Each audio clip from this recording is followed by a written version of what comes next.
Ser discípulo es una cuestión realmente importante para Jesús. Si vemos cuántas veces aparece la palabra discípulo, vemos que aparece 260 veces en el Nuevo Testamento, de las cuales 230 son de los evangelios. O sea que ser discípulo es algo central en la vida del creyente, y la cuestión es diferenciar entre ser seguidor y ser discípulo. Jesús muchas veces se daba la vuelta y decía: oye, ¿por qué me seguís? ¿Qué sabéis? ¿Que no creéis? ¿Que no sé? ¿Que me estáis siguiendo o por la comida, o por lo que os he dado, o por los milagros? Ser discípulo es otra cosa, ¿no? Y por eso la importancia de entender bien cuál es el concepto de discípulo. Discípulo tiene que ver con ser alumno, con ser aprendiz. Y obviamente cuando hay un alumno y hay un aprendiz, ¿qué es lo que hay? Hay un maestro, ¿no? Y Jesús es nuestro maestro.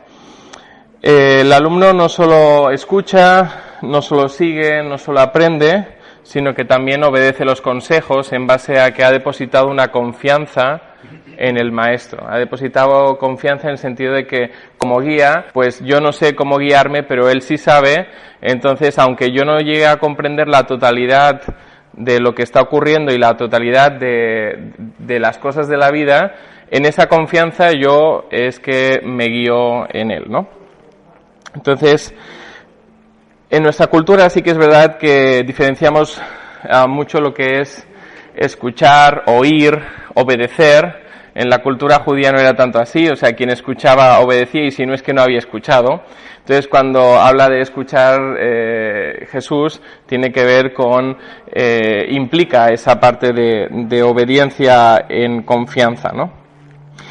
Y si vamos a Hechos 6-7, que os voy a hacer un poquito de ejercicio bíblico, vemos algo que a mí me resulta significativo en Hechos capítulo 6, versículo 7.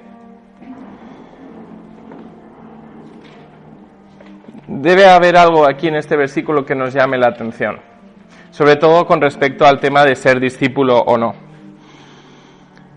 Y no solamente seguidor o parte a lo mejor de una congregación, ¿no?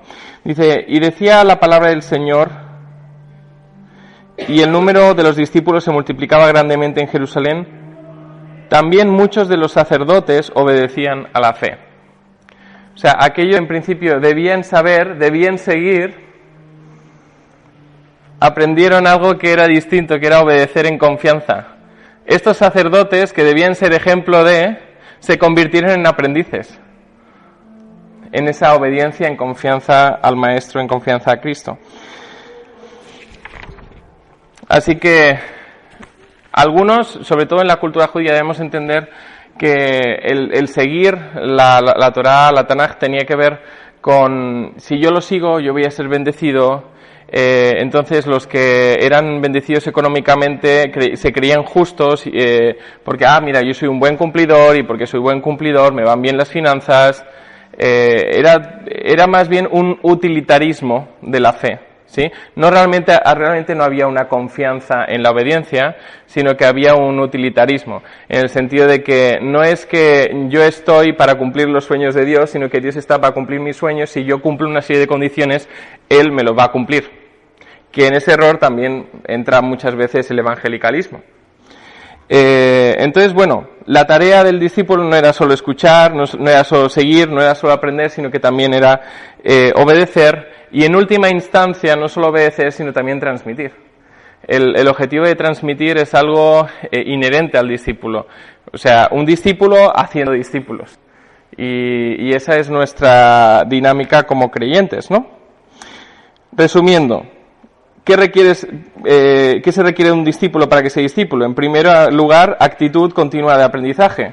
Como decíamos, donde hay un discípulo tiene que haber un maestro, y ese maestro, el perfecto maestro que tenemos, es el que sabe más, así que nosotros debemos tener esa actitud de aprendizaje. Mateo 10:25 dice: bástele al discípulo ser, o sea, no saber, no hacer, sino ser, una transformación del ser, como su maestro, y al siervo como su señor. No tenía nada que ver con hacer, que los judíos estaban muy acostumbrados al hacer, ¿no? Y al saber. Tiene que ver con el ser. Y ese es el llamado que tenemos como discípulos. Y también esto, Mateo 10, 25. Y esto tiene que ver también con una lucha en cuanto al ser. ¿Por qué? En muchas ocasiones, si seguimos las indicaciones del Maestro, vamos a estar en esa vicisitud de agradar a los demás o desagradar a los demás. ¿Sí? Cuando tú quieres buscar integridad en tu lugar de trabajo, cuando tú quieres buscar implicación, no faltar a tu fe en tu lugar de trabajo, te vas a encontrar en estas tesituras, ¿no? De decir, ¿qué hago? ¿Soy como el Maestro me llama a ser? ¿O soy como Groucho Marx que dice, bueno, estos son mis principios, si no te gustan, tengo otros? ¿Sí? O sea, al gusto del consumidor. Que esa es un poco a veces la tónica que esta sociedad está tomando, ¿no? Querer en esa búsqueda de agradar a todo el mundo, pues hay poca integridad. El discípulo no puede estar falto de integridad, porque si no es que no está en obediencia, realmente no es discípulo, en todo caso es seguidor, simpatizante, otra cosa, ¿no? Por ahí, por el camino se ha quedado. Entonces, el discípulo, para ser discípulo se requiere actitud continua de aprendizaje, se requieren niveles absolutos de entrega personal, en el sentido de que si no hay entrega, no habrá obediencia ni integridad. La rendición a Cristo total y absoluta es condición sine qua non para eso. Vemos que sin excusas los discípulos, cuando Jesús los iba llamando a ser pescadores de hombres, dice, y al instante le siguieron, y al instante le siguieron. O sea, en plena confianza, sin buscar a veces la justificación, aunque sí que hubo algún ejemplo, no, espérate que voy a enterrar a mis muertos. No entierres a tus muertos, que los muertos entierren a sus muertos, tú vente conmigo, ¿no? En esa tesitura estamos, y obviamente hay situaciones complicadas. ¿Habéis visto la película del Patriota de Mel Gibson? Y si no, os la recomiendo. ¿Sí? Vale. Pues hay una frase del Patriota que dice, le dicen a él, cuando le están llamando a la guerra para defender la independencia de Estados Unidos. Él había sido activista en su época, pero bueno, ya tenía montada su familia y tal, y en medio de esa situación y en medio de una reunión para ir avanzando en esa independencia, alguien le dice a Mel Gibson en la película, dice, ¿y sus principios? Y él dice, soy padre, no puedo permitirme el lujo de tener principios. En muchas ocasiones vamos a tener situaciones que dirás, oye, soy padre, no puedo permitirme el lujo de poner en riesgo el sueldo que entra en mi casa. ¿Sí? O cositas así. Entonces, realmente, cuando esto lo llevamos a la integridad, a vivir los valores, al ser los valores que decimos creer, pues nos va a encontrar con retos como este. Al final el patriota pierde a sus 2 hijos, y una vez ya perdido a sus 2 hijos, entonces ya no tiene ningún impedimento para decir, venga, ya con todo, adelante, vamos a luchar por la independencia, ¿no?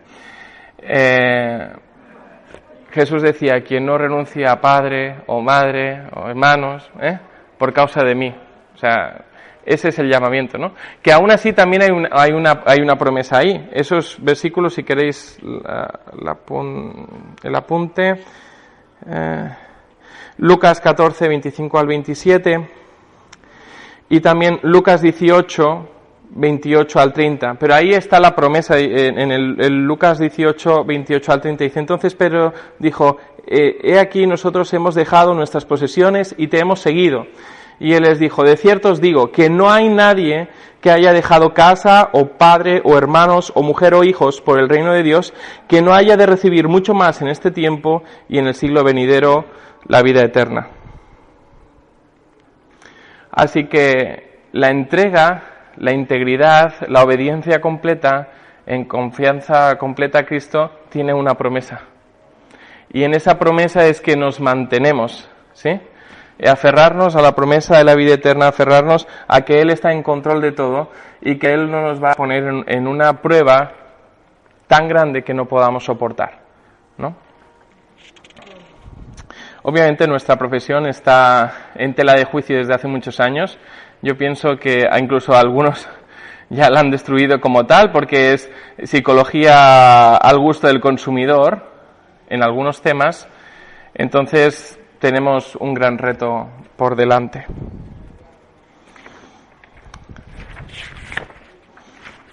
Ya no ha funcionado, ¿verdad? Da igual. Hay que estar preparado para todo. Y entonces Jesús dice en Mateo 12, 49 al 50, y aquí es cuando vemos realmente que el discípulo, además de discípulo, es familia. Y extendiendo su mano hacia sus discípulos dijo: He aquí mi madre y mis hermanos, porque todo aquel que hace la voluntad de mi Padre, que está en los cielos, ese es mi hermano y hermana y madre. O sea que, aunque entreguemos todo a Cristo, no nos quedamos huérfanos. Tenemos algo a lo que aferrarnos y además seguimos teniendo aquello que decimos, esa red de apoyo, ¿no? Socioemocional. En Cristo nunca lo perdemos. Seguimos siendo hermanos y además el discípulo es adoptado por el Padre. Nunca va a estar falto de Padre, ¿no? Obviamente, hacer la voluntad del Padre implica hacerlo ante cualquier cosa, estar dispuestos a asumir riesgos. Y el tercer punto, si decíamos que ser discípulo requiere una actitud continua de aprendizaje, niveles absolutos de entrega personal, que al final es nuestro culto racional, cuando nosotros entregamos nuestro cuerpo como sacrificio vivo, pasamos al punto 3, es el compromiso con la extensión del reino. Y ahí, pues, obviamente, GBG, hablando de que el trabajo es nuestro campo de misión, lo tenemos totalmente claro, y eso tiene unas implicaciones en este tiempo muy fuertes para nuestra profesión. Sobre todo yo creo que la nuestra es la que más está siendo atacada, juntamente obviamente con la medicina, ¿no? Cuando dice: por tanto, id y haced discípulos a todas las naciones, bautizándoles en el nombre del Padre y del Hijo y del Espíritu Santo, enseñándoles que guarden todas las cosas que os he mandado, y he aquí yo estoy con vosotros todos los días hasta el fin del mundo. Cuando estamos comprometidos con la extensión del reino, como decía, es que no estamos faltos de ese apoyo. Él está con nosotros hasta el fin del mundo. Este versículo habla de discípulos que hacen discípulos, sin limitación, que a veces lo que hacemos es como litar en cajones nuestra vida, sin limitación de áreas. Ese es nuestro llamado en todas las áreas de nuestra vida, en todas las esferas de la sociedad. Y ahí está la promesa, que entonces Él está con nosotros hasta el fin del mundo. Entonces os quería preguntar, simplemente trasladar 3 preguntas. En primer lugar, teniendo en cuenta esta pequeña introducción que hemos realizado, ¿en qué áreas crees que ser discípulo supone un reto para el psicólogo? Lo lanzo. Segunda, ¿en qué áreas crees que puede requerir pagar un precio de entrega y obediencia? Y 3, ¿en qué áreas crees que el psicólogo debe mostrar un compromiso férreo con la causa de Cristo?